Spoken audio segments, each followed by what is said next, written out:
चांगान airport पर सुरक्षा अधिकारी की यह पहली ड्यूटी थी, लेकिन पहले ही दिन उसके सामने कुछ ऐसा आया जिससे उसके होश उड़ गए। एक सूटकेस के अंदर दो बड़े बड़े बम रखे थे। ये देख वो सन्न रह गया। मगर हैरानी की बात यह थी कि उसने उस आतंकवादी को रोका नहीं, बल्कि ऐसा फैसला लिया जिससे सभी नाराज हो गए। आतंकवादी के सवालों पर वो बस चुपचाप एक डिब्बा उठाता है, उसमें से टिकट निकालता है, एक बार देखता है और आतंकवादी को पकड़ाकर उसे सुरक्षित यात्रा की शुभकामनाएं देता है। हालांकि आतंकवादी ने उसे घूरा और चला गया, लेकिन किसी को अंदाजा नहीं था कि अधिकारी ऐसा क्यों कर रहा था। असल में उसकी हर हरकत पर बाहर मौजूद आतंकवादी नजर रखे हुए थे और उन्होंने उसकी गर्भवती पत्नी को बंधक बना लिया था। धमकी दी गई थी कि अगर उसने आदेश नहीं माने तो उसकी पत्नी को मार दिया जाएगा। ये सोचते ही कि उसकी वजह से प्लेन में सैकड़ों लोग मारे जाएंगे, वो खुद को रोक नहीं पाया और वॉशरूम में जाकर उल्टियां करने लगा। जब वो ड्यूटी पर वापस आया तो देखा कि फेडरल पुलिस एयरपोर्ट पहुंच चुकी थी और सभी रास्ते बंद कराए जा रहे थे। सभी यात्रियों की तलाशी ली जा रही थी। उसे समझ नहीं आया कि अचानक ये सब क्यों हो रहा है, लेकिन उसने इसे एक मौका माना। सभी सिक्योरिटी स्टाफ को मीटिंग के बहाने ऑफिस में बुला लिया गया और वहां कोई सीसीटीवी नहीं था। इसका फायदा उठाकर उसने चुपचाप एक डिवाइस उठाई, अपने अधिकारी के पास से उसकी आईडी स्कैन की और उसी की पहचान से सिस्टम में लॉग इन कर एक यात्री का नाम बदलकर उस आतंकवादी का नाम डाल दिया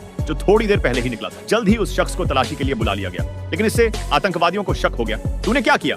उसे क्यों पकड़ा? हालांकि अधिकारी ने कहा कि उसे कुछ नहीं पता, लेकिन आतंकवादी मानने को तैयार नहीं। उसने फिर उसकी पत्नी की जान की धमकी दी। गुस्से में अधिकारी खड़ा हो गया, उसे घूरा और एक खतरनाक फैसला ले लिया। अब बहुत हो गया। उसका इरादा था किसी भी तरह अपनी पत्नी को बचाना। नौकरी जाए तो जाए, लेकिन बीवी को नहीं खो सकता। जब वो अपनी पत्नी तक पहुंचा और उसे साथ चलने को कहा तो पत्नी को कुछ समझ नहीं आया। उसे लगा कि उसका पति पागल हो गया है। वो बिना पूरी बात सुने कहीं जाने को तैयार नहीं थी। उसी पल बाहर छुपा दुश्मन उसकी बीवी पर निशाना साध चुका था, लेकिन अधिकारी ने उसकी माथे पर एक रेड डॉट देखा और समझ गया कि खतरा सिर पर है। पत्नी को बचाने के लिए उसे फिर से आतंकवादियों से बात करनी पड़ी।